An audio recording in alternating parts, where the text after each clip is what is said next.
बिलाल हबशी जिसकी कोई कदर और कीमत न थी, और जब उठाने पे आया है मेरा नबी तो ऐसा उठाता है कि फतेह मक्का के मौके पे खाने काबा की छत पे खड़ा करके उससे अजान दिलवाता है और दुनिया को ये पैगाम देता है कि इस्लाम ही वो मजहब है जहाँ न ऊंच देखी जाती है न नीच देखी जाती है। ये जब नवाजता है बड़ों को भी नवाजता है और छोटों को भी नवाजता है। नारे तकबीर, हुजूर गरीबे मिल्लत जिंदाबाद, सुभान अल्लाह सुभान अल्लाह। मेरे अजीज दोस्तों, यही तालीम इस इदारे से अता की जाती है, मदारिस इस्लामिया से यही तालीम दी जाती है।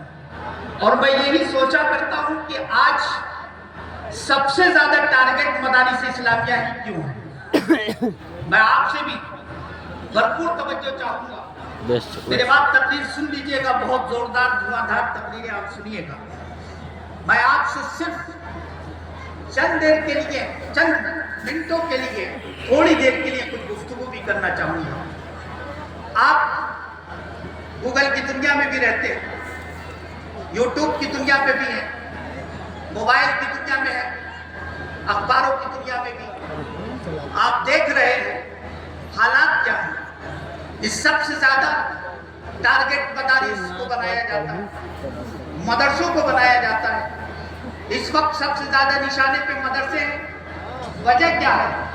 मैं सिर्फ ये समझता हूँ कि दुश्मन ये समझता है मदरसों को खत्म कर दिया जाए, मुसलमान खुद ब खुद खत्म हो जाएगा, क्योंकि ये मदरसे ही हैं जो शरीयत मुतहरा की तालीम अता करते हैं, सीरत मुस्तफ़ा अता करते हैं, मोहब्बत मुस्तफ़ा अता करते हैं। और जब मोहब्बत मुस्तफ़ा खत्म हो जाएगी तो मुसलमान खुद ब खुद खत्म हो जाएगा। इन मदारिस में पढ़ने वालों को दहशतगर्द भी कहा जाता है, आतंकवाद भी कहा जाता है, इंतहा पसंद भी कहा जाता है, पुराने ख्यालात के लोग कहे जाते हैं, दकियानूस भी कहे जाते हैं।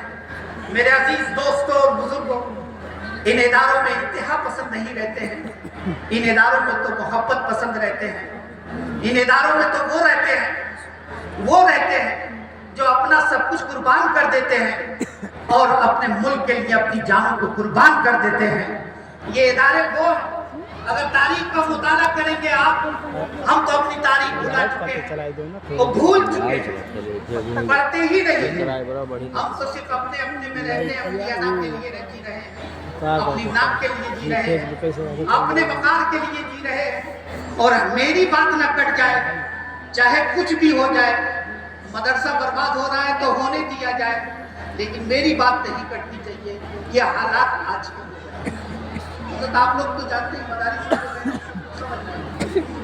मदरसों के हालात, मदरसे को किस तरीके से हम नीचे लेते जा रहे हैं। गैर तो जो कर रहा है उसे करने दीजिए, लेकिन हमारे हालात क्या हैं हमें मुहासबा करना होगा। जब मदरसों के बारे में किस अंदाज से सोच रहे हैं, क्या कर रहे हैं, हम तो इसी झगड़े में पड़े हुए हैं कि किसकी पोस्टिंग होनी चाहिए और किसकी पोस्टिंग नहीं होनी चाहिए, कौन नाजिम रहेगा कि नहीं रहेगा, कौन कमेटी रहेगी कि नहीं रहेगी, मेरा आदमी रहेगा कि नहीं रहेगा। अगर मेरा आदमी है तो मदरसा बहुत अच्छा है, मेरा आदमी नहीं है तो मदरसा अच्छा नहीं है। यानी मदरसे की अच्छाई जो है वो अपने पर्सनल मामलात में है। अगर मेरा फायदा है तो अच्छा है और फायदा नहीं है तो अच्छा नहीं है। मेरे अजीज दोस्तों और बुजुर्गों, हम अपनी पर्सनल फायदे के लिए, अपनी जात के लिए हम मदरसे की भलाई देख रहे हैं, लेकिन दुश्मन जो है वो हमसे ज्यादा होशियार और चालाक है, वो मदरसे की तारीख का मुताला करता जा रहा है। तो मैं अर्ज कर रहा था कि हम अपनी तारीख को भुलाते जा रहे हैं। जरा हिंदुस्तान के ही तारीख को पलट के देख लीजिए। जब अंग्रेजों ने हिंदुस्तान पर कब्जा किया था और जब जंग हुई थी तो कोई शहीद और कोई शहीद नहीं हो रहा था। अगर सबसे ज्यादा शहीद कोई हुए थे तो वो उलमाए किराम की जाते मुकद्दस थी। 27,000 उलमा शहीद हुए थे। ये सिर्फ वो है जिनका नाम लिस्ट में आ गया है, जो मालूम हो चुके हैं, जिनका पता चल गया है, सामने आ गए हैं और उनका नाम नोट हो गया है। दिल्ली से लेकर लाहौर तक हर दरख्त की دیکھیے ایک ایک شاخ پہ ایک ایک سر لٹکا ہوا تھا.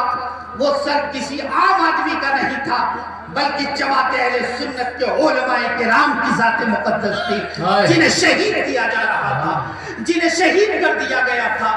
اس وقت کی حکومت نے بھی یہ سوچا تھا اور سمجھا تھا کہ اگر ہم نے ان کو مٹا دیا تو ہندوستان پر مکمل قبضہ ہوگا, اور اسی مشن کے تحت علماء کرام کو شہید کیا گیا.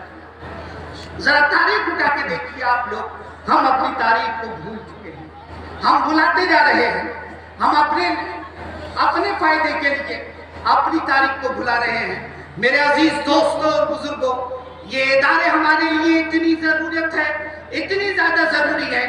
کھانا پینا اتنا ضروری نہیں ہے جتنا کہ یہ ادارے ضروری ہیں. یہ ادارے ہمارے لیے اس قدر ضروری ہے, کھانا پینا نہیں ملے گا, چند دن کے بعد انسان مر جائے گا, صرف اس کی دنیا ختم ہوگی, اور جس دن یہ ادارے ختم ہو گئے ہماری دنیا بھی ختم ہو جائے گی, اور ہماری قبر بھی بگڑ جائے گی, اور آخرت بھی بگڑنے کا ڈر آخرت بھی بگڑنے کا ڈر رہے گا. اس لیے یہ اداروں سے ہماری زندگی بھی بڑھ رہی ہے, کیونکہ یہ ادارے صرف شعور بندگی نہیں عطا کرتے ہیں بلکہ شعور زندگی بھی عطا کرتے ہیں. بازار میں کیسے رہنا ہے, تجارت بھی یہ ادارے سکھاتے ہیں, سیاست بھی یہ ادارے سکھاتے ہیں, کس طریقے سے دنیا کے سامنے پیش آنا ہے. یہ سارے کے سارے معاملات اور یہ سارا سبق اگر کہیں ملتا ہے تو ان اداروں سے ملتا ہے.